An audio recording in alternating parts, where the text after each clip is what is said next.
Oh, hey y'all, Fat Man Outdoors. Hey, if you liked the video, click that like button and click subscribe so that you'll get notifications whenever we post new content. Appreciate you watching. This is the Fat Man. I'm gone. Hey y'all, Fat Man Outdoors.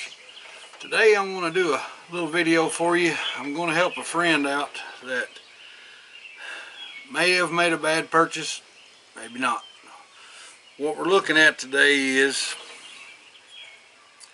a little Savage 22 rifle that it's been mistreated, let's just say. I hope you'll be able to see the amount of rust that's on this gun. The report that I got is that it had been left in a vehicle for some time and it's in pretty bad shape. They want to make a little gun they can hunt squirrels with or maybe shoot rodents with it, and but it's in pretty bad disrepair. We're not 100% sure even if everything in the inside is okay, if there's anything that's broken or damaged. That they got the gun involved with a trade and brought it to me and asked me if I could straighten it up for them. So we're going to see what we can do. I'm going to pull everything apart and show you what we're dealing with on the inside. My bore snake won't go down anything that's 22 caliber. It's too big to go down it. I wish I could show you. It's bad.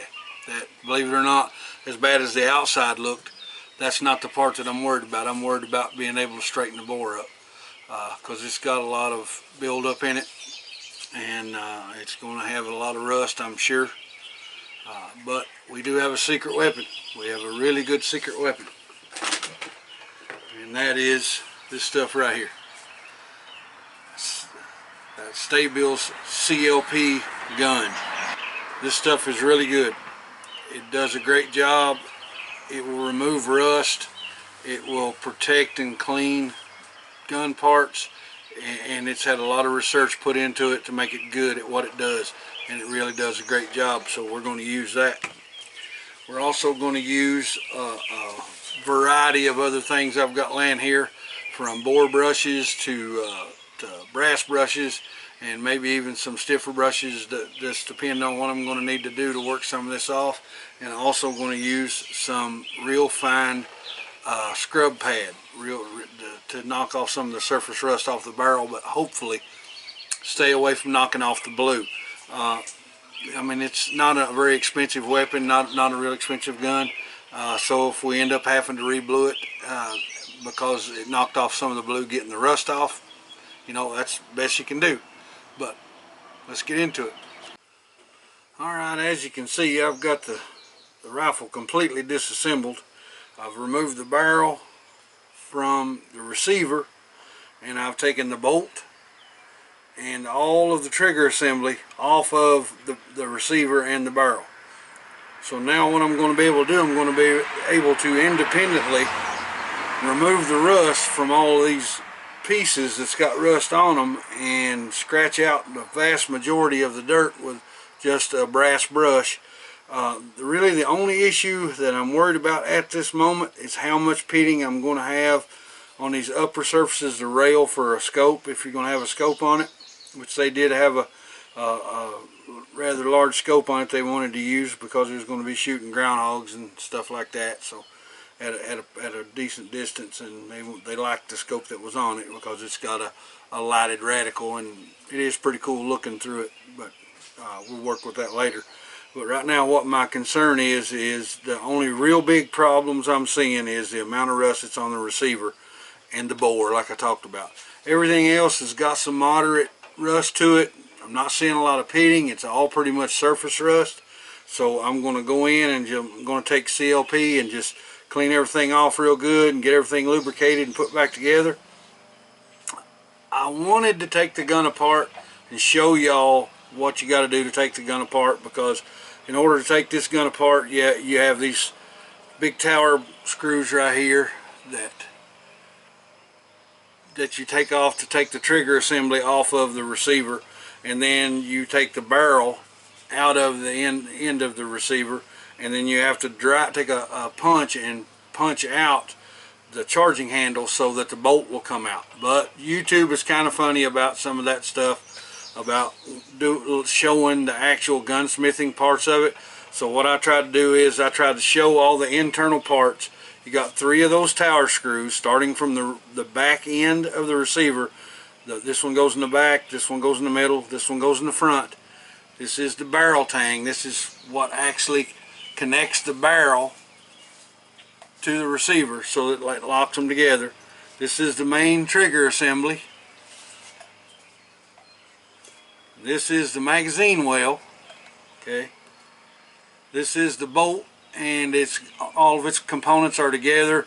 As you can see, that's the extractor right there on the end, and the firing pin spring. Firing pin's up inside of this hole that actually comes down and pushes the rim fire bar to fire the rifle. And that's pretty much all there is to them. There's not a whole lot to them, but I'm going to get it cleaned up, and then I'll show you all the parts after I clean them. The bore on this gun cleaned out real well. I'm going to try to give you a down the barrel look if I can.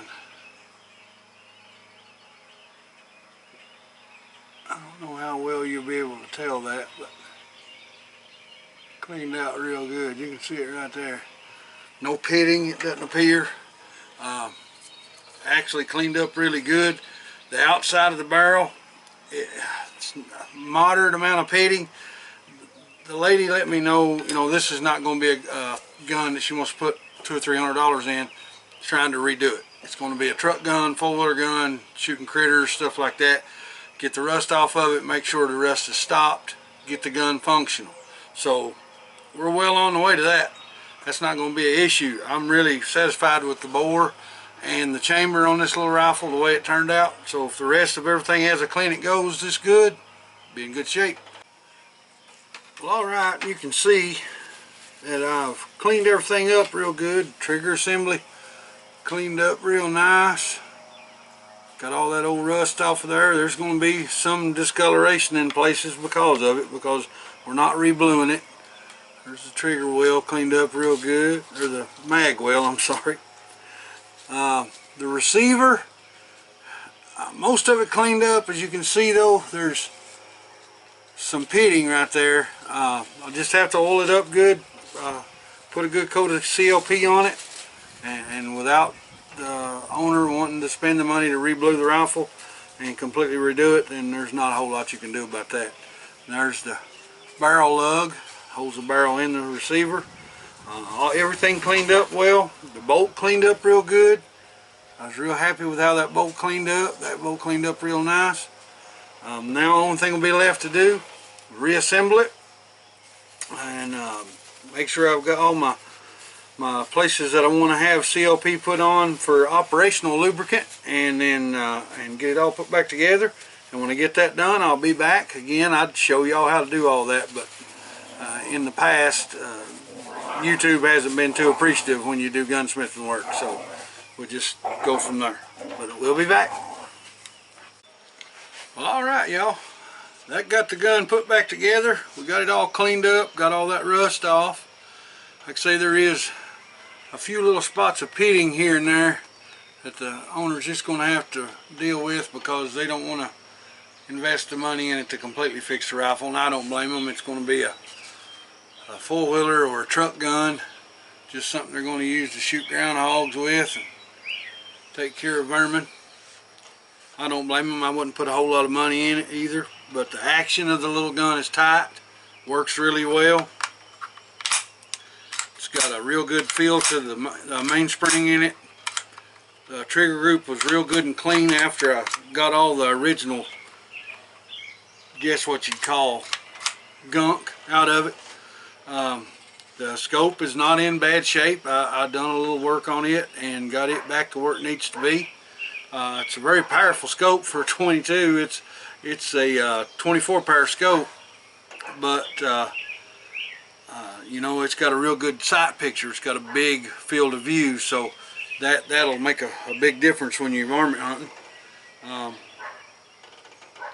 It's a cheaper scope, so you know, I mean, if it's clear, and I wish that some of the scopes that I have had that radical on the end of it that could be changed. I like that, being able to change the color and the type of radical that you have. That's pretty neat. The little gun functions well, shoots pretty good, feeds up 4 different kinds of ammo through it, feeds them pretty good. The bore ended up really shocked me. This is the part of working on this little rifle that really shocked me.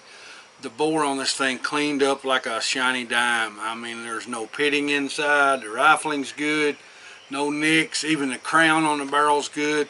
I was really shocked with that, you know, to see the amount of abuse that the gun had taken in its lifetime. I was expecting the bore to be shot out, you know, because there was a lot of powder residue down inside this little synthetic stock. It has been shot some, but it must have been with pretty top quality ammo, because the bore's not hurt at all. And for what they're going to use it for, I think it will do them a long time. They did have one of the weirdest contraption bipods I've ever saw in my whole life. It was one that attaches out here on the barrel and then has a Picatinny rail on top. I don't know what the purpose of some kind of rig like that would be for, but I'm going to not put it back on yet. I'll put it back on if they want me to, but I'm going to ask them if they want to buy one that connects to the sling lug up front, so that it doesn't mess up the harmonics of their barrel, because having that one out there on the end of the barrel, I mean, that's really going to jack with the accuracy, because every time you put that bipod on the ground, depending on what type of ground you put it on, if you put it on solid ground, on rock, or if you had to set it down in a place where it was sandy, every single time it was going to change the harmonics of your barrel, so you was never going to get 100% accuracy out of, or as much accuracy as you can out of the gun with that on it, in my opinion. So I'm going to leave it up to the owner, but I am going to ask her if she wants to change that, or if she wants me to put it back on. She may want to put it back on, I don't know. She never shot it with that on there, and I didn't either. But I would almost 100% guarantee that would have messed up the harmonics of the barrel well enough that the accuracy would have been seriously affected, because it was mounting like within a couple inches of the front sight out on the end of the barrel, and in my opinion that was a really bad place, because the barrel does not have any contact points with the stock. I checked that. It is clean all the way back to the first action bolt, so your action screw, it's in really good shape there. So I would think the little gun, if you work with the right ammo and you put a bipod on it that's going to stay attached to your forearm and not to the barrel, that's going to do pretty good. But guys, I just wanted to show you this thing after I got done with it, and cleaned up pretty good. I'm pretty satisfied with it. You know, considering what it was when she brought it over here, I was like, wow, I don't know. I ain't sure I can even make it operate, you know, because it was pretty bad. Nasty downside of it, a lot of rust down inside the bolt carrier and inside the receiver. And but we got her together, got her all cleaned out, got her put back together, and got everything knocked down as best as possible with the way she wanted to do it. And I think this little gun will last her a long time.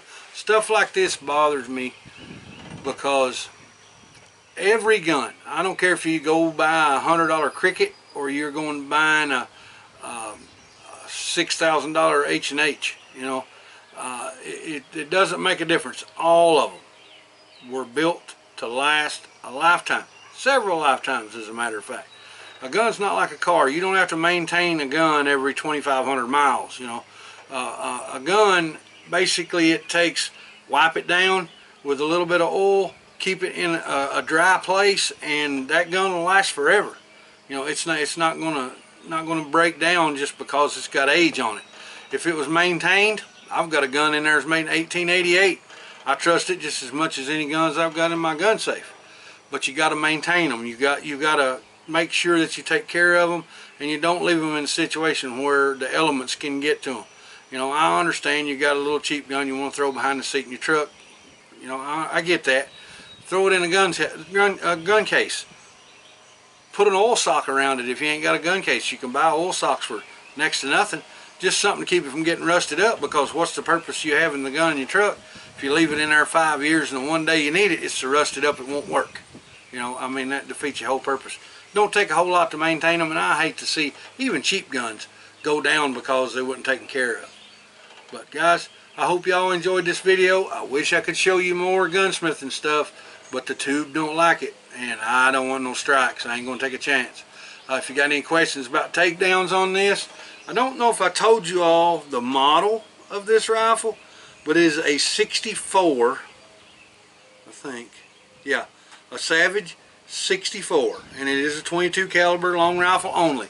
If you have any questions about the takedown, if you've got one of these, because there is some iffy stuff when you're taking that bolt and stuff apart, just let me know and shoot me a message or in a comment, and I will do my best to answer it. If you have any questions about the scope, it is a V-Life 6x24x50 AOEG, and it does have the ability to change the color and the style of reticle that you have, and it does have a really wide range of focal zoom, and it also has a yardage zoom, which these are kind of they're iffy at best, so that it gives you a pretty, but it'll give you a fairly decent idea. Is it at 50 yards or is that 100 yards? You know, but you should, if you're looking at it, you should be able to tell that anyway. But the focal back here made real good. I could actually shoot this rifle clear as a bell through this scope with my glasses or without, because of this focal. This focal is really good. But guys, I hope y'all enjoyed the video. See you in the next one. I'm the Fat Man, and I'm gone.